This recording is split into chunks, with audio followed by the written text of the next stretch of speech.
Wow. You know, some people would be happy with a career if they wrote 6 books. I was happy to write one, honestly, and that's an example of how your goals increase. And people will often say to me in the band part, "Did you ever dream you'd play in Maple Leaf Gardens or Madison Square Garden?" No, I dreamed of playing at the roller rink in the high school, you know, one step at a time. And same thing when I first started writing was in, I always love to recount this because in around the time 2112 came out and we were on tour, and touring had always been tedious for me, and people would presume to be jaded and say, "Oh, when did you feel that way?" And I said, after 1 month, I realized there's so much empty time here, and reading became my escape and a nurturing way to actually spend that time instead of just killing it.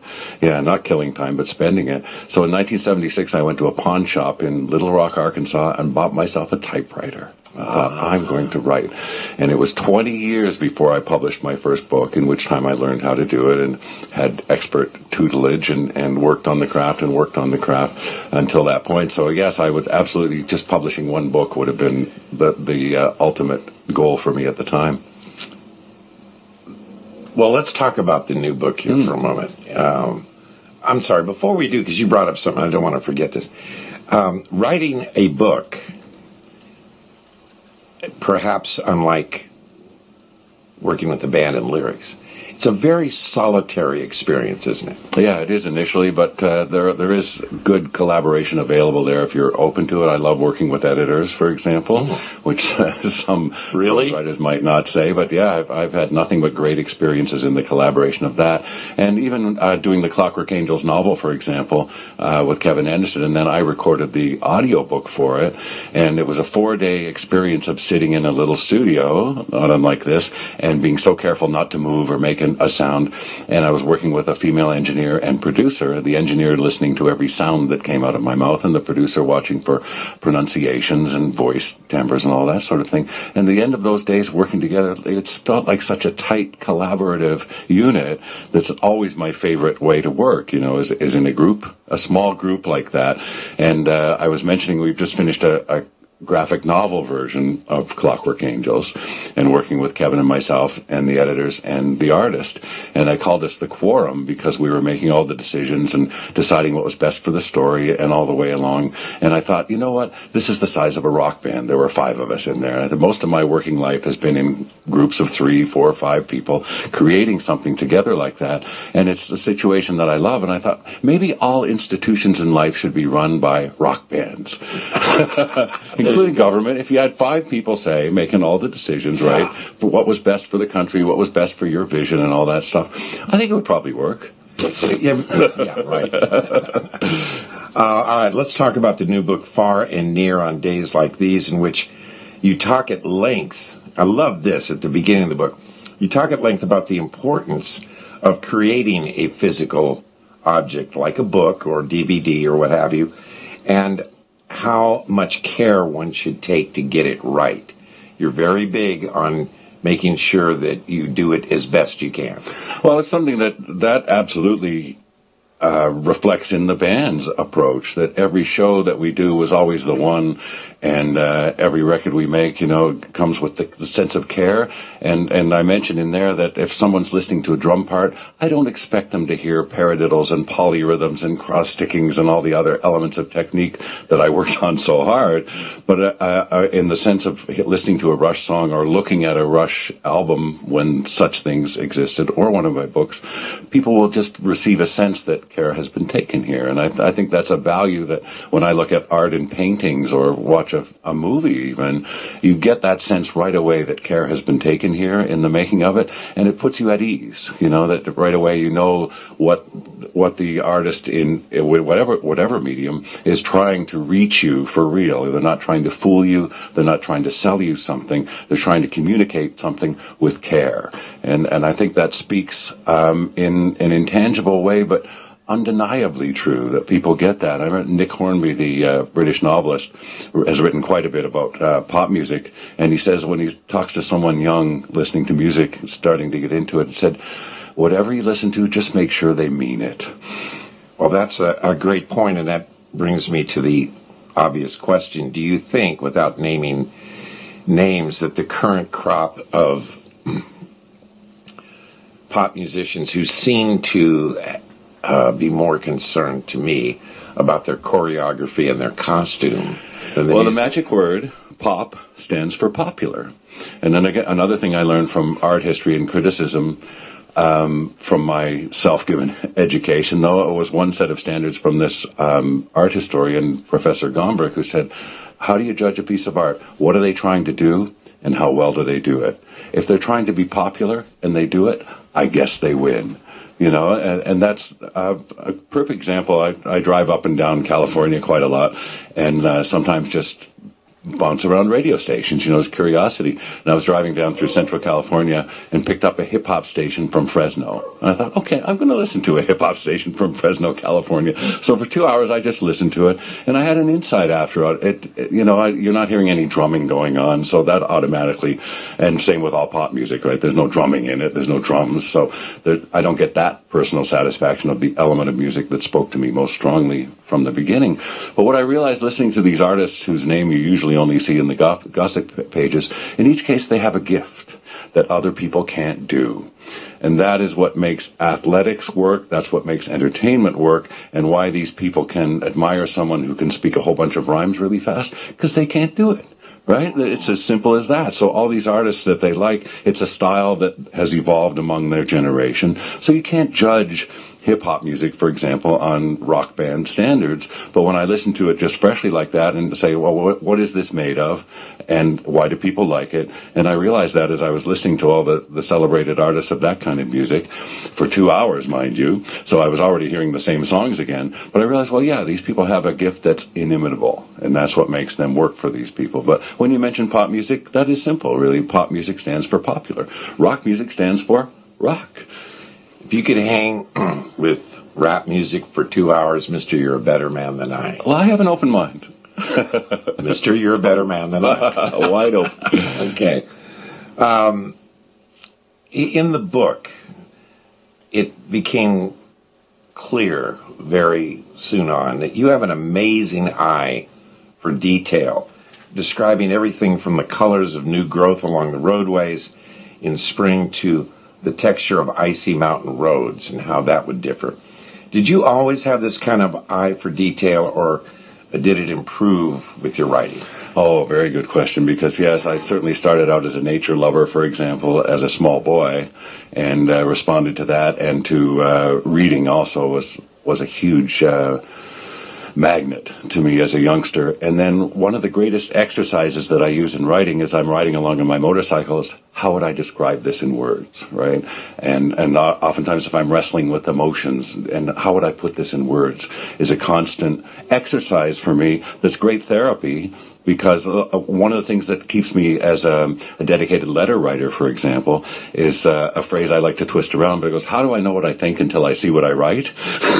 So you develop the technique over time, as in music, to convey yourself more clearly. So I play that exercise all the time if I'm looking around at the world as I go by. How does this make me feel, and how would I put this into words? So that is absolutely a childhood influence, but it's informed by, as in music, a dedication to the craft of communicating it more clearly and more movingly, if I can. Well, because the beginning of the book is almost Michener-esque in its detail. You know, it's like we're kind of reminded me of the opening to Hawaii. You know, where, okay, I got it. First there was a volcano. Yes, exactly, exactly. But you make it a bit more entertaining than that. I like this is another thing that I really enjoyed about the book and learned from the book, is I like the fact that you take the time to learn the history of the particular area that you're writing through, like explaining, and I love this, the deforestation of the English oaks, and how those hills used to be covered. Well, chestnuts. And the Appalachians, the chestnut was the predominant tree until a blight came from Europe and wiped them out. Yeah.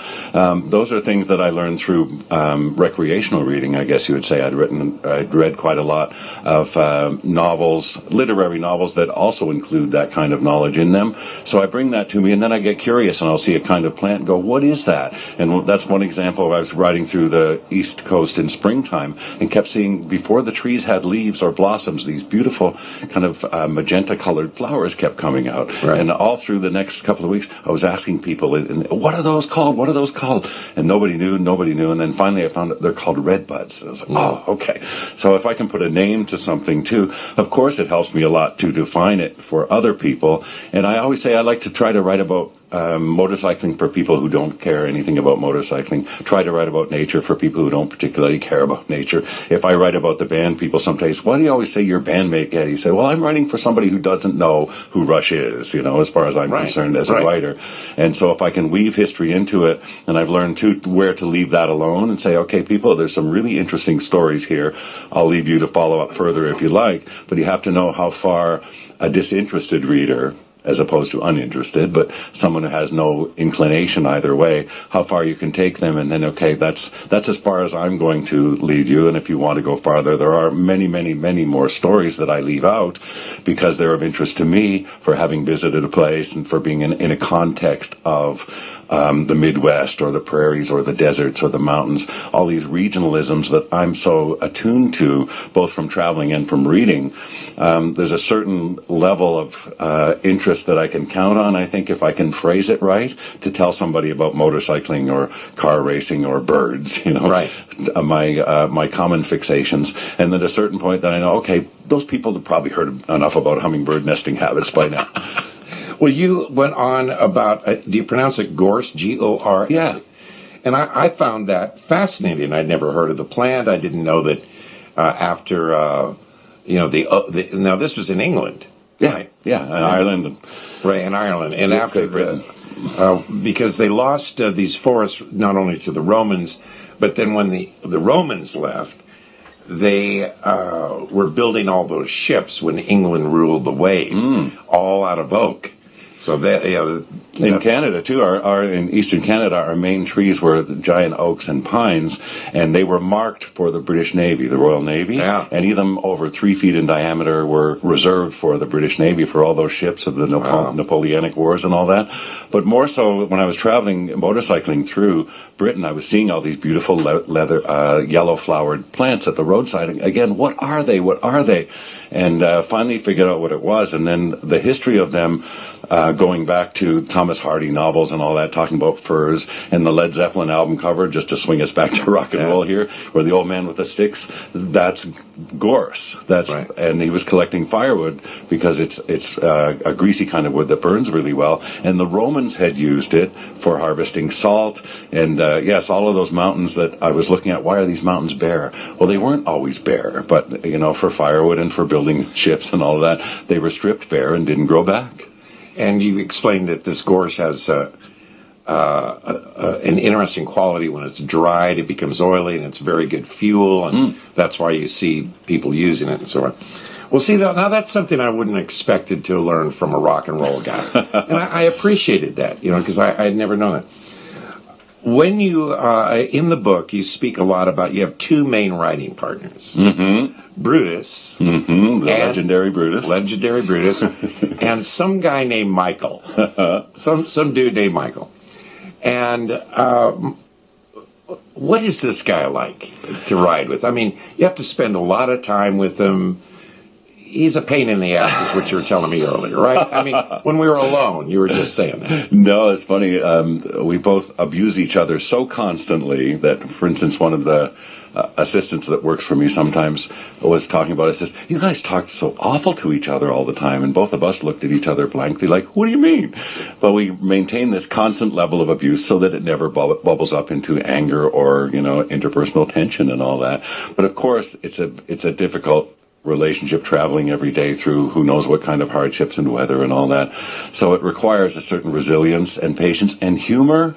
Oh, does it need humor, to be able to, because that's one thing I've learned in the dynamics of my life. The first thing that happens after tragedy is, guess what? Comedy, right? And the black comedy and horrible jokes that people in terrible situations of grief can make are wonderful. The essence of humanity and hopefulness, and always seeing the bizarre side, not necessarily the bright side, but the humorous, twisted side of situations is constantly amazing to me, how people can do that. Yeah, the gallows humor, if you will. Yes. Well, also because the fact is that you're men, and men, a way that we show affection for other men is to bust their balls.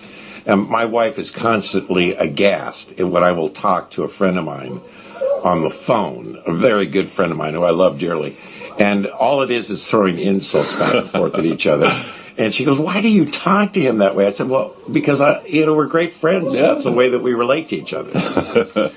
And if you couldn't do that too, there you raise a very good point about a person in my position too, who you can become isolated, right, and surrounded by agreeers, you know, yes men, and people who bow to your wishes and all that. And people do build structures around themselves like that. Whereas I never wanted that, and as a band we didn't. We were always close with our crew, and in the earlier shared rooms with them, and always maintained that relationship where they could insult us if they wanted to, you know. And it keeps you honest. And among my best friends in the business, the people that I'm close to, we do have that kind of abusive relationship where you are able to insult each other. And mentioning Michael, here's a wonderful quote where he was berating me about something, and I said, "I love the fact that you think you can talk to me like that, but I really wish you wouldn't." Yes. I really wish you wouldn't. Oh, God. But it didn't stop him. No. What was the most dangerous moment that you and Michael ever faced on one of these trucks? Because, first off, maybe I ought to say to people that don't know that when you are on tour, as much as possible, you ride your bike from the one gig to the next. Yeah. Why don't you explain that? Yeah, sure. The basic framework is after a show, I run straight onto the bus, and I will have asked our bus driver, Dave, to drop us at a certain junction where the back roads start. And we'll just sleep on the bus and have breakfast there, usually in a Walmart parking lot or a convenient truck stop. And then in the morning, unload the bikes and set off. And I will have looked at the maps the previous day, and wherever I have to go, there is an interesting way to get there, maybe an interesting little town or a bit of history along the way, Thomas Jefferson's house or a Frank Lloyd Wright building or whatever, some excuse, right, to take that road. And so, yeah, we'll ride all that day, and then toward the end of that day, toward cocktail time, I think, okay, it's time to start looking for a place to stay. And I've got confident over the years where I can do that. And you pick a town of a certain size, I'll know they have a few motels, and I'll go there and look them over and say, okay, let's try this mom and pop place. And the next morning we'll get up and ride to the show. So, for instance, on the last tour, I think we rode 28,000 miles around North America mostly, but also around Europe and South America on one tour. I looked at the itinerary and thought, 4 days between Brazil and Argentina.